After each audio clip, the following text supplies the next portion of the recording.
یہ کہانی ہے ایک نوجوان شہزادی کی۔ ایک نوجوان شہزادی بلند و بالا مینار کی سب سے اونچی منزل میں آنکھ کھولتی ہے۔ اس کے ہاتھوں میں زنجیریں تھیں۔ گزشتہ رات کے واقعات اسے تھوڑے تھوڑے یاد آتے ہیں۔ وہ ایک خوبصورت شہزادی کا لباس پہنے ہوئے تھی اور اس کے سر پر شدید درد تھا۔ یادداشت میں وہ جنگ کے کچھ مناظر دیکھتی ہے۔ وہ جانتی تھی کہ اب صرف ایک ہی راستہ ہے فرار ہونے کا۔ قدموں کی آہٹ سن کر شہزادی نے آنکھیں بند کر کے نیند کا ناٹک کیا۔ دو آدمی کمرے میں داخل ہوئے۔ ان میں سے ایک نے اس کے جسم کو چھونے کی کوشش کی۔ شہزادی نے ترنت ہی اپنا سر اس کے چہرے پر دے مارا، پھر ایک زنجیر کھولنے کے لیے اپنی انگلی اڑا بیٹھی۔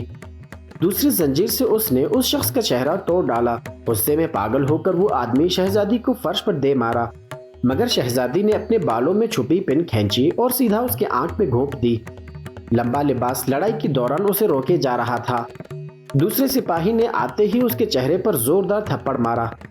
شہزادی نے پن بار بار اس کے جسم میں گھونپ کر آخرکار زنجیر سے اس کا کام تمام کر دیا، پھر ایک لکڑی کی مدد سے اس کے گھٹنے کو چکنا چور کر دیا اور بے بس سپاہی کو کھڑکی سے باہر پھینک دیا۔